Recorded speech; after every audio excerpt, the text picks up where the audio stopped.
Hey, welcome in everybody to another episode of Real Talk with Papa Moon. I'm your host, Papa Moon. Welcome in. We have our guest today to the right of me, to the left of you. His name is Mike. He is a firefighter. He plays drums, CrossFit. This is the most I want to. I want to hear about the CrossFit. And yes, ladies, he's off the market.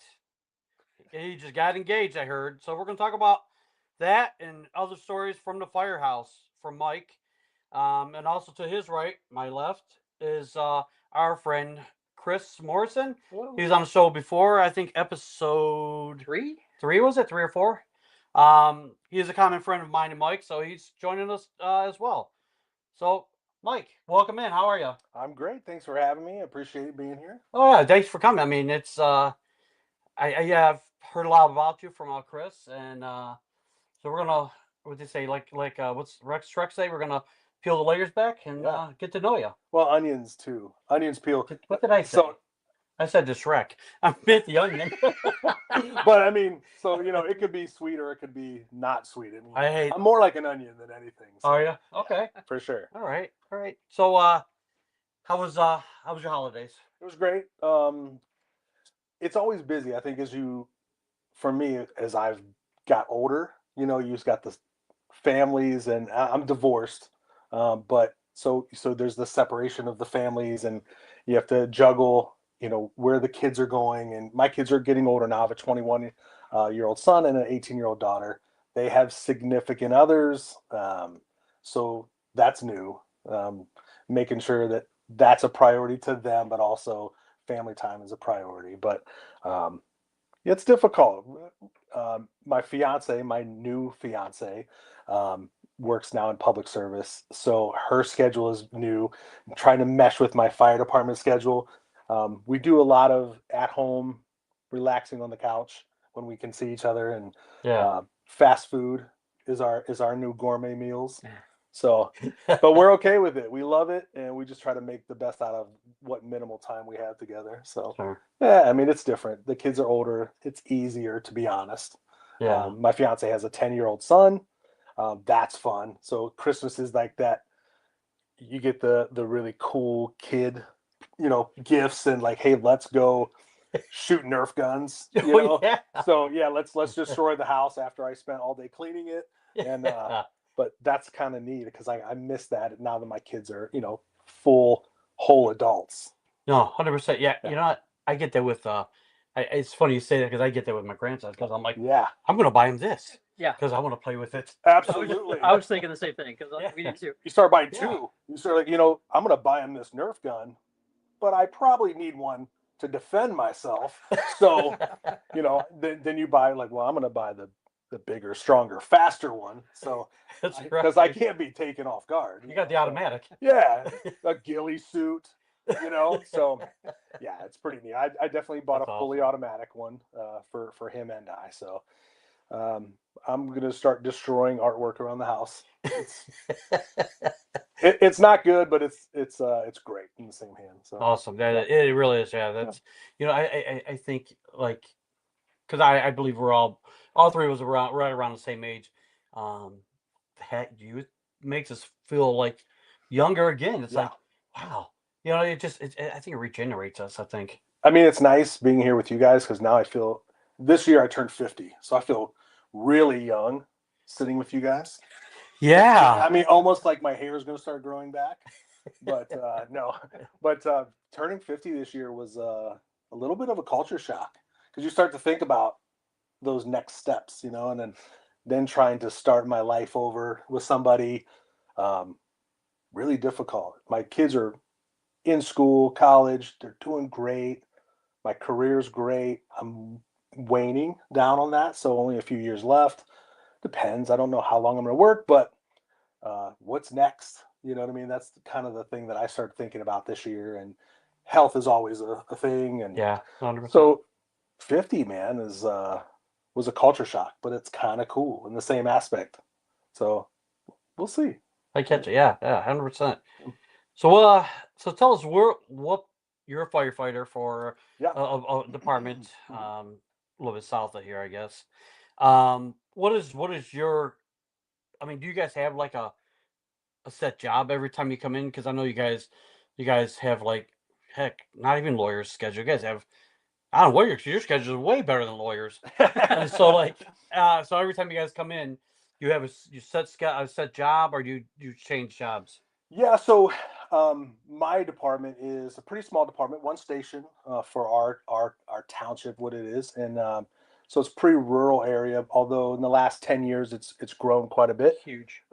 quite a bit busier than when I started. I started in 1997 as a volunteer slash part-time paid on call type of situation, and there were days, multiple days, where the station was completely empty. So, and now we run 6 or 7 guys per shift, 3 shifts. We work 24 hours on, 48 hours off. So we get to work at 8 o'clock in the morning. There's a little bit of a turnover. I'm the lieutenant on my shift. So Oh, I didn't know. yeah, I'm the shift officer. So we go lieutenant on the shift basis. We have an assistant chief, and we have a chief above that. So pretty small department. Chain of command isn't very long to deal with, which is nice.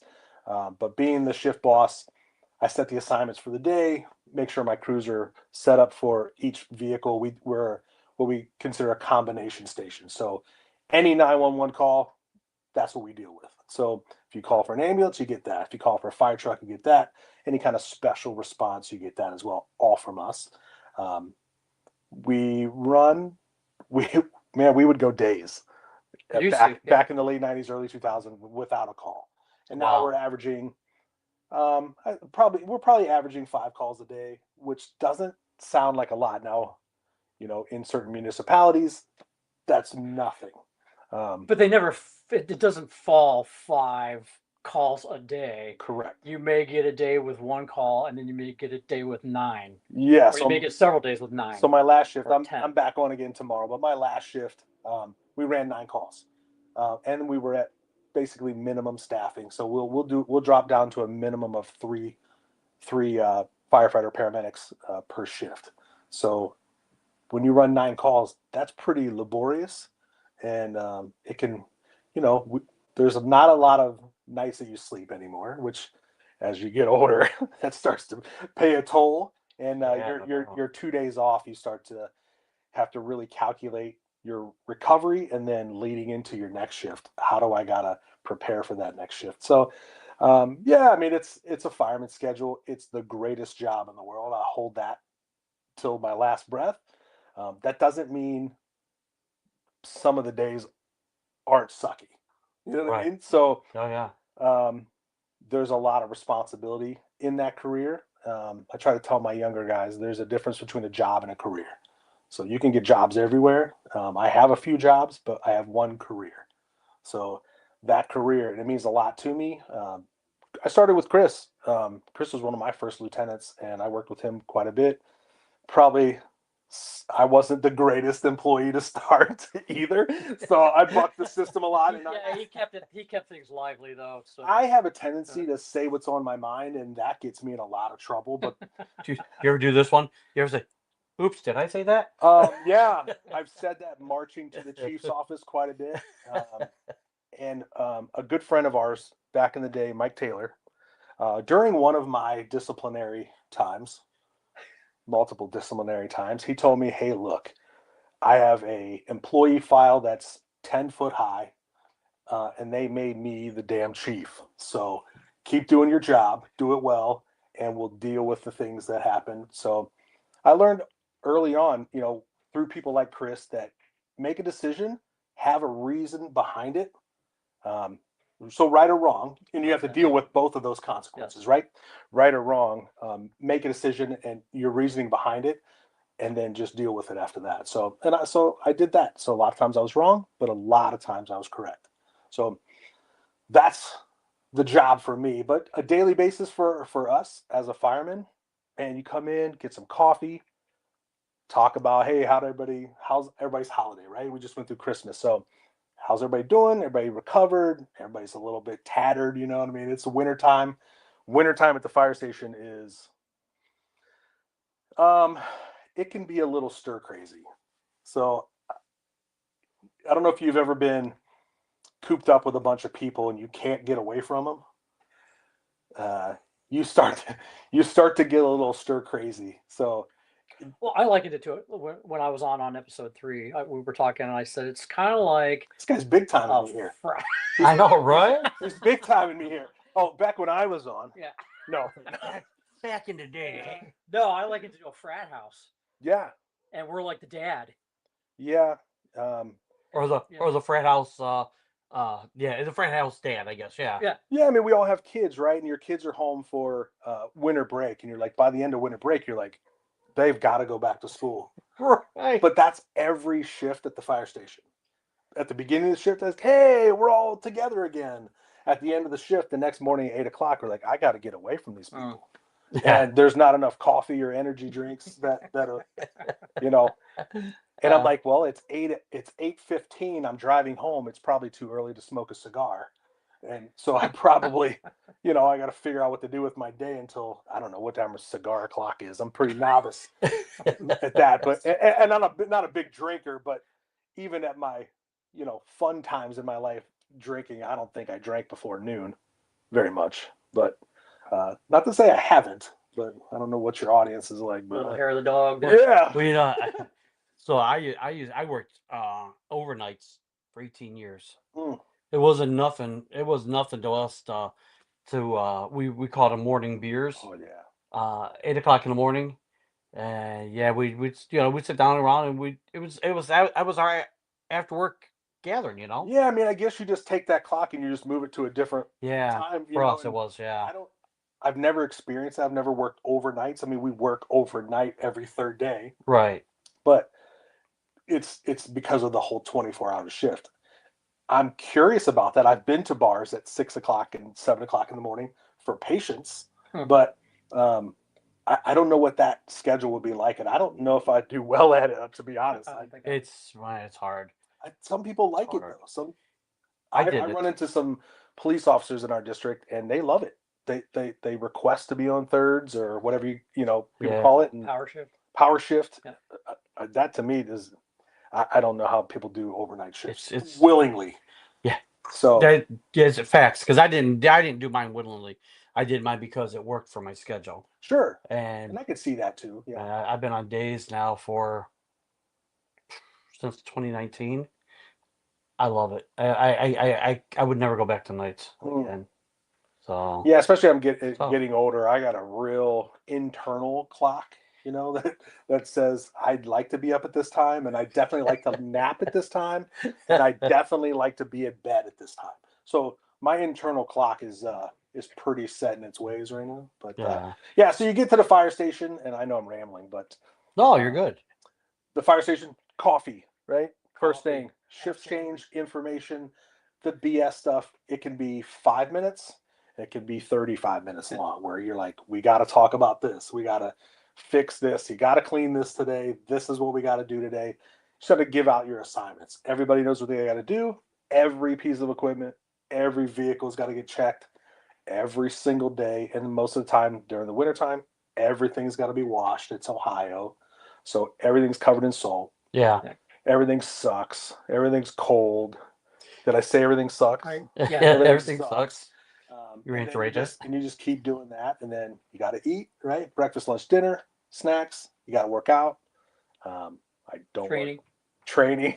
Training. Oh yeah, we're gonna get into that. Training. Well, how about let's talk about your CrossFit. Yeah. That really intrigues me. You may or may not be able to tell, but I'm not what they would call the athletic body. So I started being a fireman in 1997. I was pretty young. I don't know how many years ago that was. Now I'm 50, so whatever. 25. Anyway, we'll call it 25 years ago. But anyway, I was never an athlete. I was a musician growing up, pretty much. I played sports, football, tennis, whatever, but I was never in the gym. I didn't really know about the gym. Cut to being a fireman. My youth, I believe, got me through the job for a good 10 years. I was 34 years old. A bunch of us used to ride four-wheelers and dirt bikes, and a big group of us, I think there were 8 or 9 of us, decided to go four-wheeling one day, and a big portion of the department So we went really south, 45 minutes away, an hour away. A lot of guys are drinking, having fun. We're four-wheeling. We're having fun in the woods. Well, I was the only one. I feel like I was the only one not drinking that day.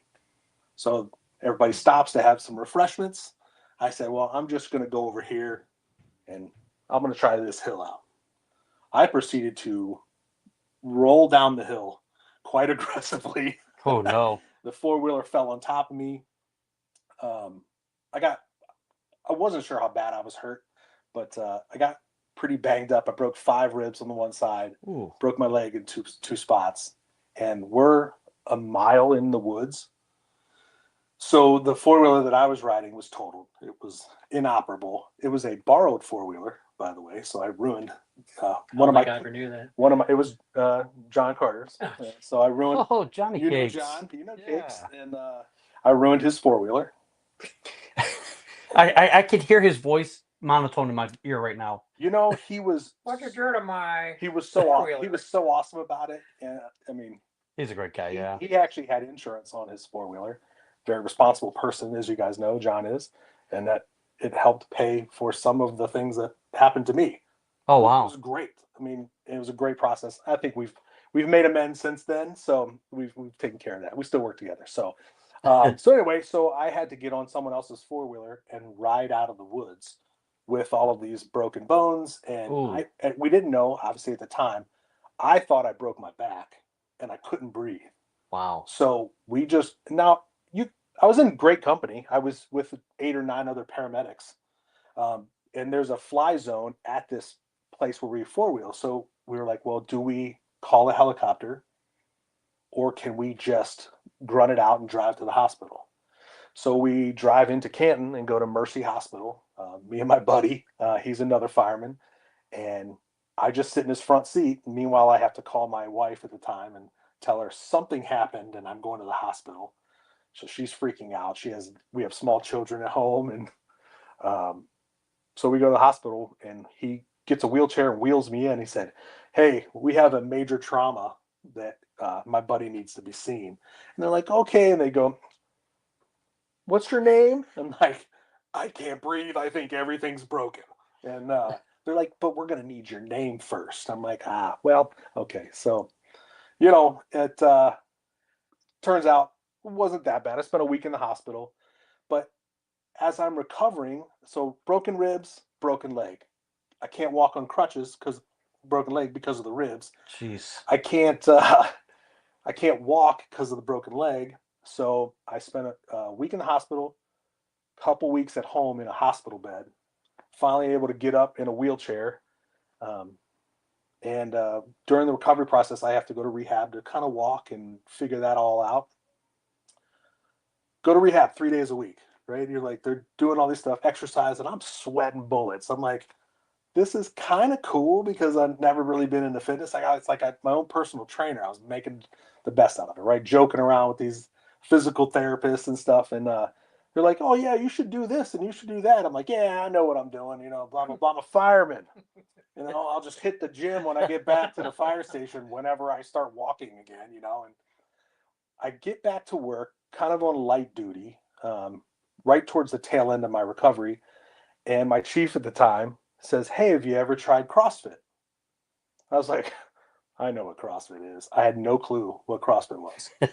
Zero. I lied straight to his face. And he said, "Well, my wife does CrossFit." And no offense to him, which he's only about 10 years older than me anyway, maybe a little bit older, 15 years tops. So at the time, in my head, my youthful head, his old wife does CrossFit. Of course I can do it. So what do? Go to the computer, type in CrossFit. I see the first video that comes up and I'm blown away. I'm like, there's no way in hell I'm doing anything remotely close to this. I was like, but his wife does it. So I find the closest CrossFit gym. A buddy of mine at the time that now he was an athlete. He was in the police academy. And he's like, I said, "Hey, I'm gonna go to this CrossFit class. Can you go with me?" He's like, "Oh yeah, I'll do that. No problem." And we'll sign up together. Because I'm going through the academy. I need to get better shape. He's a great athlete. Well, we go to this class. We do the newbie workout. for someone at first day. Most horrific thing I'd ever went through in my life. And I'm like, Did you vomit? I'll get there. So, yes, but I'll get to how I did. In my head, I'm like, I'm absolutely dying. I'm like, but I'm dying because I'm recovering. I got to get in shape. I've atrophy, muscle atrophy, everything, right? But I was always overweight, always my entire life. Family's overweight, you know, and obese. I hate using that word, but yes, I'm being honest. I've always been obese. So anyway, obese, right? But, right. So we go to this class, we go through the workout. I'm dying, finish it barely. And, we walk out in the parking lot. I get in my truck. He gets in his truck. He said, all right, cool, man. We already signed up for tomorrow. I drive about 2 blocks, have to jerk my wheel over, and I get out and I throw up everywhere. I mean, for 20 or 30 minutes. I'm like, medically, something's wrong with me. So I recover. I finish driving the 15 or 20 minutes home. Get home. I tell my wife at the time, I'm so dumb. I don't know what I did, but I just threw up all over the place. She's like, are you okay? I'm like, yeah, man, I'm really out of shape. She's like, well, what are you going to do? I said, well, I'm going back tomorrow. And she's like, oh, well, good for you. She goes back to doing whatever she was doing. I call him the next day. I'm like, hey, I'm heading to that class. Do you want to meet early or do you want to meet there? Oh, man, I can't go. I'm like, what do you mean? He's like, I'm not going back to that. I'm like, I'm going. He's like, oh, I feel terrible. I'm like, you're in shape. I'm not. He's like, nah, I don't think it's going to be for me, bro. And I'm like, so I just go. I tell the guy when I walked in, he's like, oh. So his words for me when I walked in the door, he's like, oh, you're back. I'm like, well, yeah, I signed up yesterday. He's like, no offense, but most people don't come back. Wow. And I was like, to myself, I thought, well, that's a terrible business model. But, And how? you know, and this is really old school. This is 2009. Knowing what I know about CrossFit, that's an OG as far as CrossFit goes. It's real early adoption of CrossFit. Small little warehouse gym, very dirty, cold, dark, you know, whatever it is. And I just told him, I said, yes, I'm back. I need this. And I just need to keep coming back.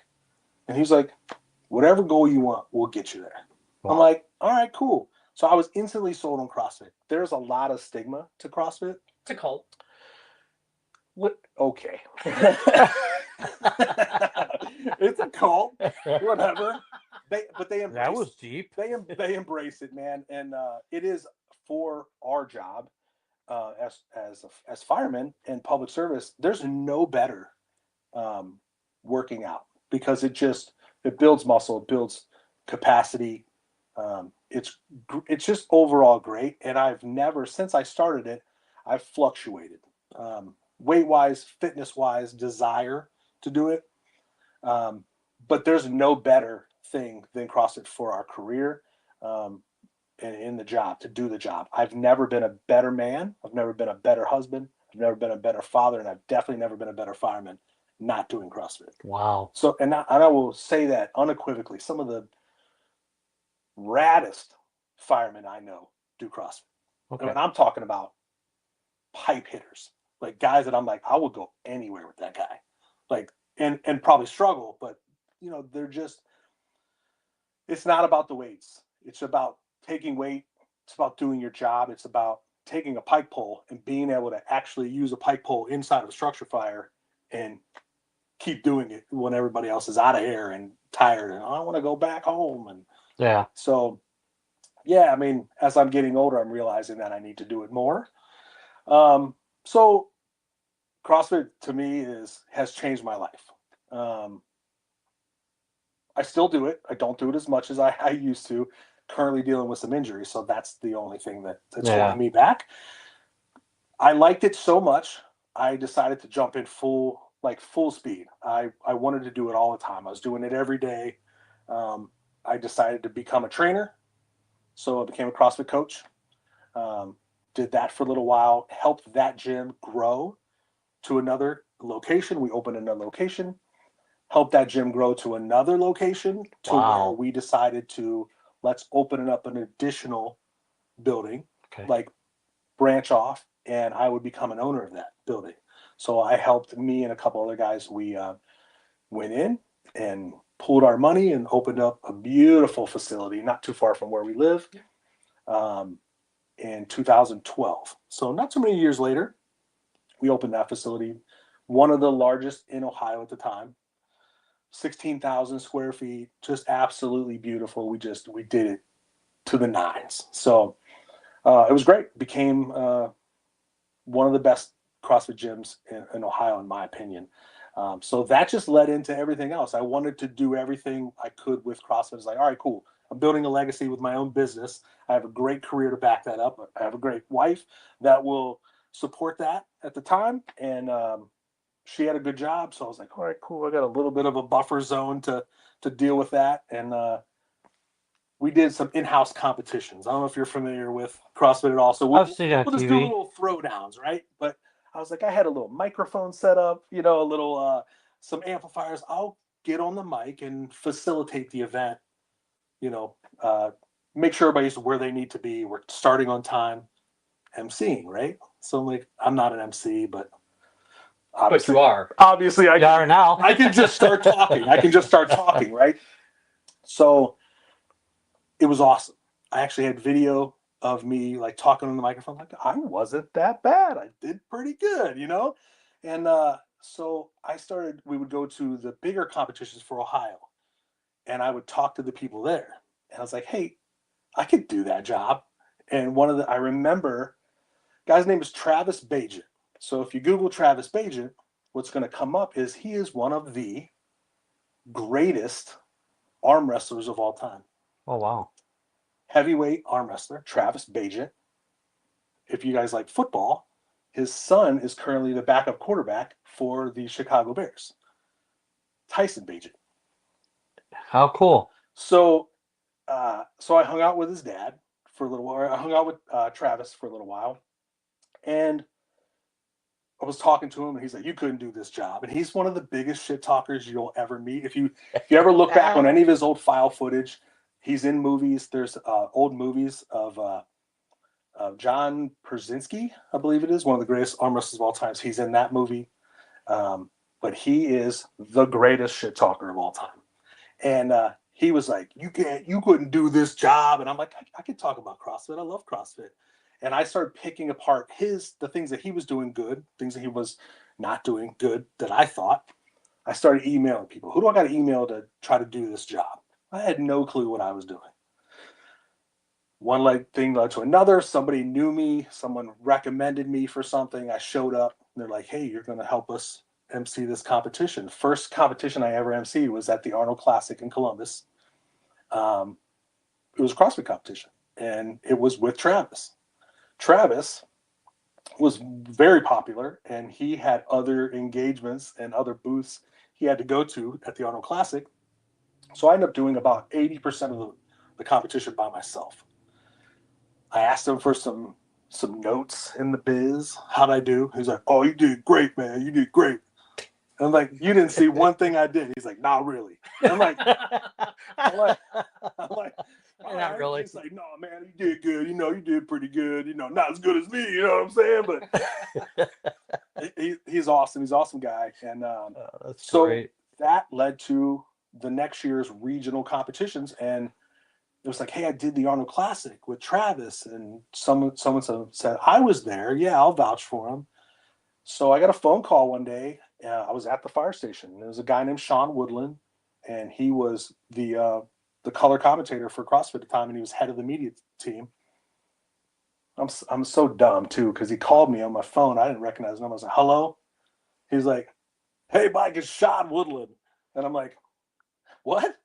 He's like, Sean Woodland from CrossFit. I'm like, that almost sounded like Harry Carey, but I was like, my words were, and I'm such an idiot because I'm not a professional, right? And I was like, man, you sound just like you do on TV.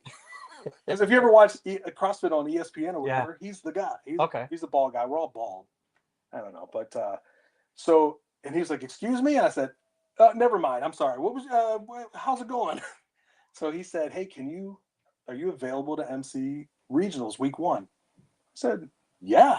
He's like, "Well, do you know when it is?" I was like, "Whatever it is, wherever it's at, I'm in." He's like, "Okay. You know what? Let me get back to you." And I said, "Oh, I ruined it already." So calls me back. "Hey, check that. Are you available for week 2 in Seattle?" I said, "Yeah, I could do that." He's like, "Okay, let me get some information. You know what? I'm going to have somebody email you. Let me get back to you." I was like, "Okay." It went to week 1. Now it's week 2. I've ruined it. He called me back and said, "Last time I'm going to call you, I promise. Are you available for all 4 weeks of regionals?" Wow. And I'm like, 4 weeks of regionals? I was like, in a different city? It was like Jacksonville, Florida, Seattle. Where did I go? Boston, Columbus, I think. I said, "Yeah, I'm in." He's like, "Do you need to get that? Like, do you need to talk to anybody?" I said, "Nope, I'm good." I said, "I'm a fireman. I got a lot of time off. I'll figure it out." So I had about 2 months notice. So I worked all 4 weeks of regionals that year with in 2014, one of the greatest years of CrossFit ever. In hindsight, if you're a CrossFit fan, you'll know. I called the action in some of the greatest venues. Outdoor in Boston at Reebok headquarters was one of the greatest stadiums they just built and had this event with one of the greatest champions of CrossFit ever. Won his first event there and that started his legacy. His name's Matt Fraser. So I got to call his name, and it was like, in my opinion, I knocked it out of the park. And I'm like, I'm going to go for everything because I've never done this. I'm probably never do it again. And I've been working for CrossFit ever since. Kind of as a subcontractor. We were employees at the time, but now we subcontract. I've done the biggest competitions for CrossFit in the world. You've done international, right? International. Wow. Yeah, went to Copenhagen one year for a European regional. But I do there's other competitions on the off seasons that lead up to them. There's Granite Games. We used to be out west. Wadapalooza, which is in Miami, and now in Southern California. They do two separate times of the year. They're very large competitions. In CrossFit space, they're the largest competitions in the world. So, and now I head up the media team, the MC side of the media team for those competitions. So it's pretty neat. I mean, and I've been doing it. Yeah, I've been doing it since 2014, and they keep calling me back. And I'm just going to keep going back until, That's awesome. Yeah, so my CrossFit career started as a necessity out of survival for my career to now it's my part-time gig. And Yeah. it's neat because you go someplace and they're like, "Oh, Mike," or like, "Mr. Richards, we have here, go this way. Here's your drinks. Or do you like this is coffee right here, but we have all your creamers that you asked for." Whatever it is. Yeah, I mean, pick you up at LA. Not so much a limo anymore, but like back in the day it used to be pretty nice. But now it's like and then I go back and clean toilets at the fire station. So Oh wait, you said Chris was big. Man, that's awesome. You're like a local celebrity here, buddy. Yeah, locally, and I love doing local competitions. So I do 2 weeks. Well, actually, where Chris lives in that town, I'm actually emceeing a bingo night next week. Yeah. Which is funny because I got that because people know that I do CrossFit stuff, and that local gym, they're like, "Hey, would you ever think about doing that?" I'm like, "Yeah, hell yeah." I don't know about bingo, but I go and I just talk on the microphone. Yeah. No. Yeah. You do. Yeah. You do. Hey, we may need an MC at a show for my son. My son, throws all kinds of shows. So we may have to call you up as an MC. One of my goals is, and I put it on like a little goal list every year. I want to MC a music festival.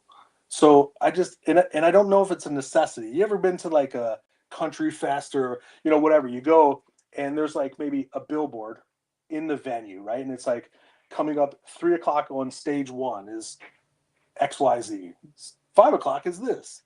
I'll stand there, man. I'll just remind people on the microphone. That I feel like that was a necessity. I've been to these concerts and like, what is coming up next, man? If I could just hear somebody over hey, don't forget coming up in an hour is whatever. Yeah. But I think that's what I want to do. I love music. I can control a crowd. I can talk on a microphone like a professional, and I'm not an idiot. And you can provide first aid if you need it. Bro, I'll tell you what. I am a paramedic. You're like, nah, I hey, am nah. a paramedic by trade, but sometimes we know our roles better than others. You know what I mean? Like I'm a good boss.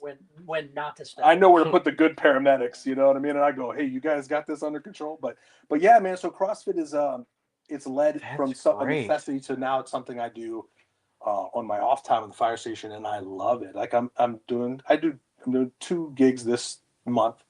And then March is my first big competition of the year. So Man, keep me informed. I'd love to. I would love to go watch one. yeah, I mean, obviously, I'm not doing no CrossFit myself, but I think it's great to watch. I mean, I enjoy watching it. I do. you know, They're great athletes. Trust me, I'll self-deprecate more than anybody else in the world. I don't look like I can do CrossFit. Anybody can do CrossFit, and I know that's a tagline, but it really truly is because it's infinitely scalable. It's infinitely adjustable for anybody. So it's just about functional movements, and these are all the buzzwords, Okay. right? So, you know, I always tell people when I do CrossFit now as a 50-year-old, I want to eventually. We do a lot of lift assists at work. I want to eventually be able to put myself on and off the toilet by myself. It sounds silly, but you're right. If I fall down, I want to be able to get up on my own. I might fall because I stumble nowadays because I'm getting older, or I trip on the carpet and I fall down. God willing, I don't break something, but I want to be able to functionally be able to get up off the ground. And that's a burpee. If you ever heard of a burpee, I mean, you're just getting on the ground and getting back up. Oh, So not to like totally CrossFit this thing up, even though I'm getting a little like I love it. You know what I mean? Hey, I'm so tuned up about it because I love it. It's changed my life so much and changed a lot of people's lives so much. I mean, I lost 148 pounds doing CrossFit. I was a big guy. Wow. Gained a little bit of that back, but working on that now. Everything's a work in progress. So. Yeah, I feel like I'm. Do you still own the company? No, so I sold my partnership, but I still go to that gym. Well, shout them out. Yeah, CrossFit Cadre in Hudson, Ohio. CADRE. Check them out on Instagram. Yeah, absolutely. It's a great facility. So if you're in the greater Akron area, Stowe, Hudson area, it's a fantastic facility. Yeah, absolutely. CrossFit Cadre. My Instagram name is Cadre Mike, but that's why, because Instagram. Some of us were around before Instagram, and social media started. So when we started the business and Instagram started, kind of almost whatever, it was like, hey, I need an Instagram name, Sure. Cadre Mike, and it's stuck. So is that where you doing your international CrossFit? Is that where you started picking up your cigar smoking? No, man, the cigar thing was honestly, the cigar thing goes back to high school. So. We all smoked cigars in high school. They might have been Swisher Sweets. I tried. It made me sick. Well, and you didn't know how to smoke them. You know what I mean? It Facts. was like, you bought a 4-pack or a 5-pack of Swisher Sweets. Sure. Cherry. Some people use them for other alternative tobaccos nowadays. But me, I'm just buying the cheap ones, and we would sit around and we thought we were cool. And we'd play poker and whatever and smoke Swisher Sweets in the basement. We had cigar days at the fire station. Yeah, for years there. Yeah, so it was like kind of always in the back of my brain. My dad smoked cigars all the time and a pipe. I just thought that was the coolest thing to sit there and watch my dad smoke a pipe and relax, and you could just see the calmness, because it's a kind of a labor of love thing. You got to slow down. Yeah, I think that was part of it, and cigars currently. That's what slows me down right now. My fiance, when we first started dating, I was like, hey, you ever smoke a cigar? And she was like, well, not really. I was like, are you against it if I want to smoke a cigar? She's like, no. I was like, and I just started dabbling in cigars. And she's like, well, I'll try one. So I went and got us something I thought we both could enjoy. She liked it. She's like, it's a little too sweet for me, though. Like I feel like I want more robust. I'm like, wow. Okay, now you're talking my language. Right. So we just started developing our certain tastes and flavors, our profiles together, and now we built a little cigar lounge in our garage. So It's cold outside. We put a wall heater in, and we got some lawn chairs and an AstroTurf rug, and we sit there and we smoke a cigar for an hour and a half, and we talk. Yeah. There's no radios, there's no phones, there's no That's TV, awesome. and it is legit. I mean, I love it. And we tried to go last night to a cigar lounge, and they were going to close early, but we had so. But Okay. yeah, cigars is I love it. It just slows me down. It's my only kind of vice besides food, and yeah, I don't really drink. Never really was a big smoker, nothing like that. But I drink occasionally, but it's more of a control thing. I like to be in control, so 100%. Yeah. I'm the same way. I hate that out of control feeling. Like I tried to convince him to go to get a cigar today. I was like, hey, maybe if we're done, we go get a cigar. Yeah. But I was like, well, maybe coffee or breakfast. Maybe breakfast. So I took that as I'm not interested. But because it's funny because like a family member of mine stopped drinking and has been sober for over a year. And when that person stopped drinking, I wanted to support him, so I haven't drinking over a year yeah, myself. And I don't miss it. I just saw a trend like it's like the new thing, right? The millennials or zennials or whatever they call them nowadays. Like it's more popular to not drink. I'm like, well, listen, that just never was an issue for me, so I didn't really abuse it as far as that goes. Yeah. Do I need it? Not necessarily. Do I enjoy it? Sure, but it's just it doesn't get a chance. I feel like I'm too busy. Like I don't get a chance to go out drinking. You know what I mean? Like Yeah. it's I either got to be at work, I'm coming from work, or I got something else to do, or I got responsibilities, and I just don't do that. I mean, I think I did the club scene when I was younger. We all did. Yeah. I was a musician, like I said, so I was always in a bar or a restaurant on a Thursday, Friday, Saturday, Sunday night. Yeah. So, even maybe before I was 21, I did a little bit too much drinking, so I'm okay. Yeah. Yeah. I get you. Yeah. So that's cool. I'm blown away by your CrossFit journey. That's so cool, that's man. awesome. That is, I mean, it was. I'm not gonna lie. How you say you started out, you're like, oh, this is crazy. Yeah, I mean, I mean, it really is. I mean, 99% of the people wouldn't went back.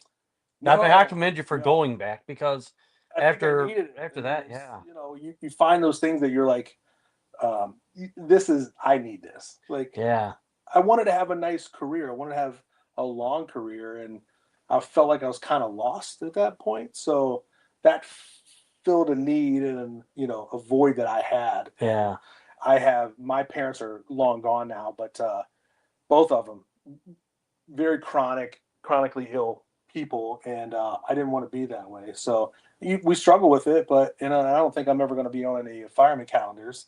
But I mean, because I've been out of hair for years. Come on, we should So, do but those dad bod ones. I mean, hey, there's a market for everybody, right? I mean, OnlyFans has proved that, right? So allegedly, but I don't think there's a market for this this subculture of what looks like me. But yeah, I mean, it's really it's been a great supplemental career for the fire department because it gets me to decompress. I was saying it coming into today that I was nervous about being just here with us. I could talk to anybody, and Chris and I have talked for hours and hours and hours, multiple times in our 25-year partnership or whatever. Wow, that sounded Completely different partnership than what you're thinking. Completely different. It's 2026. But But what can I say? But I don't know. I started where I was going with that. I sidetracked myself. But but talking with you guys, I got a little nervous. And standing up in front of, a few people, I get a little nervous. Give me 10, 15,000 people. I feel like I absolutely turn a switch. And I'm like, let's go. I think I mentioned that at one point when you and I were talking, Jared, because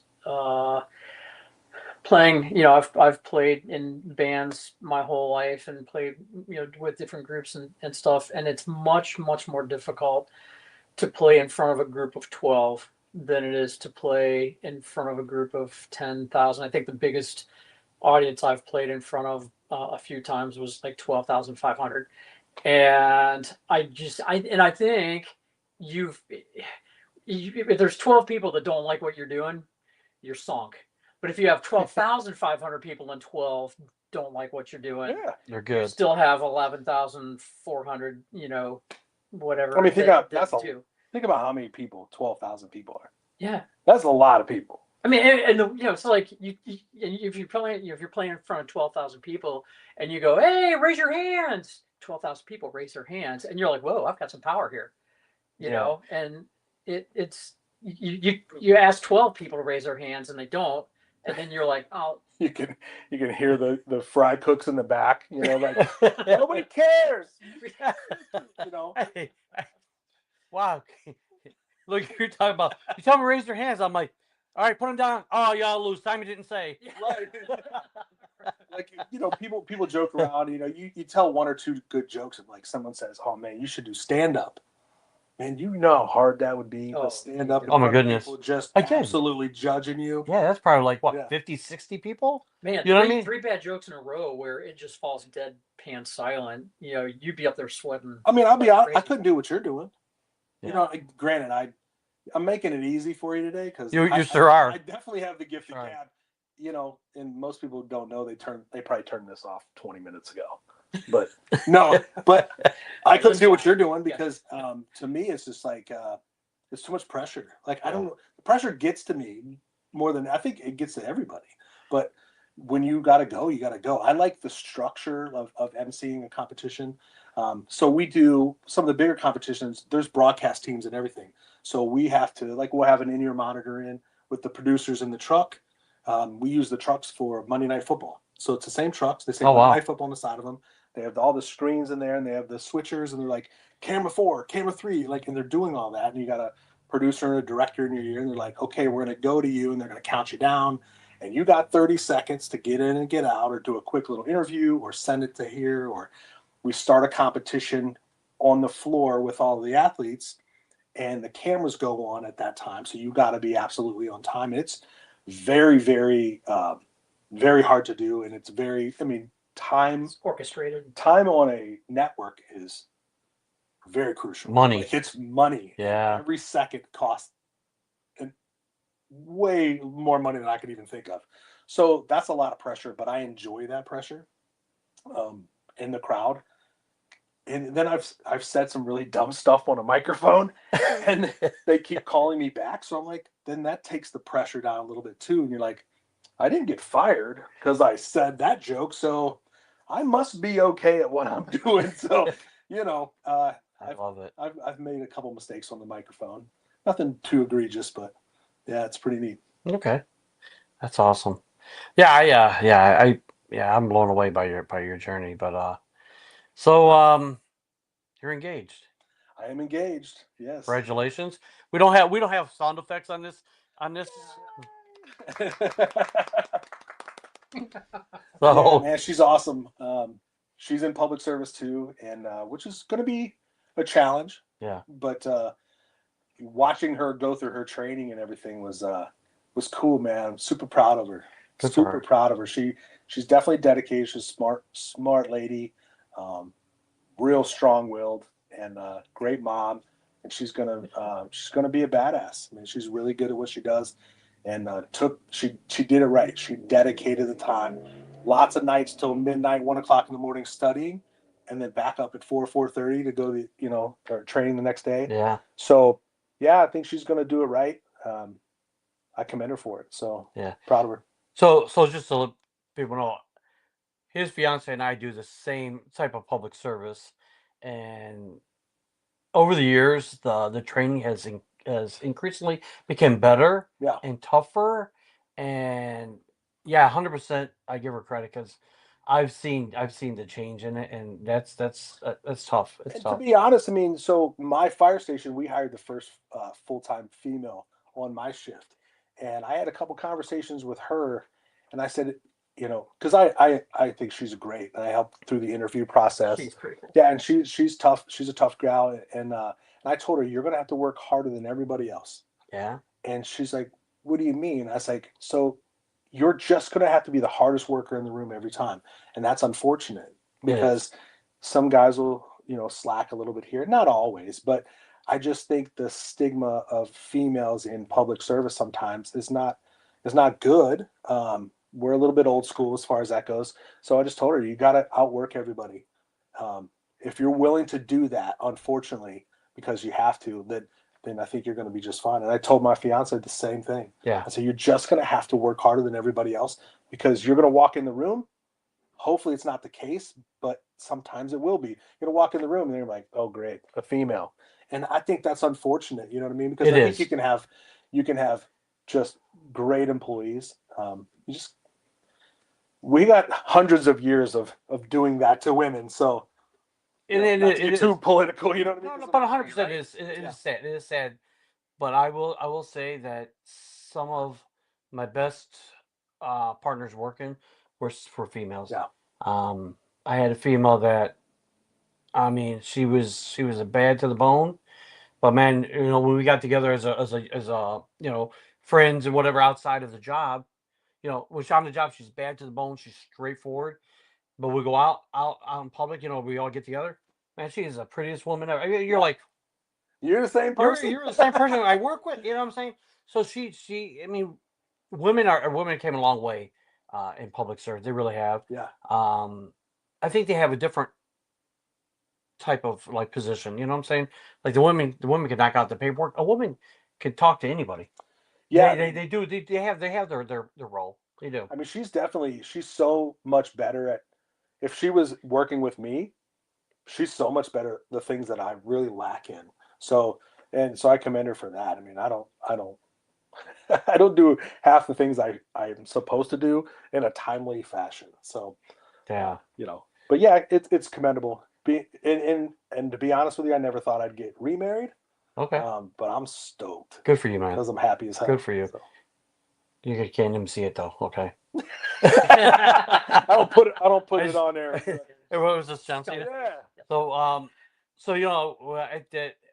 we're coming to the end. At the end of the shows, I open up the mic. Yeah. I mean, I've opened up to you, but I mean, I want you to, if you want to give some type of inspirational, some type of educational, or just a closing, statement, whatever you want to do. If you want to give it to Papa Moon's people. Yeah. Right here.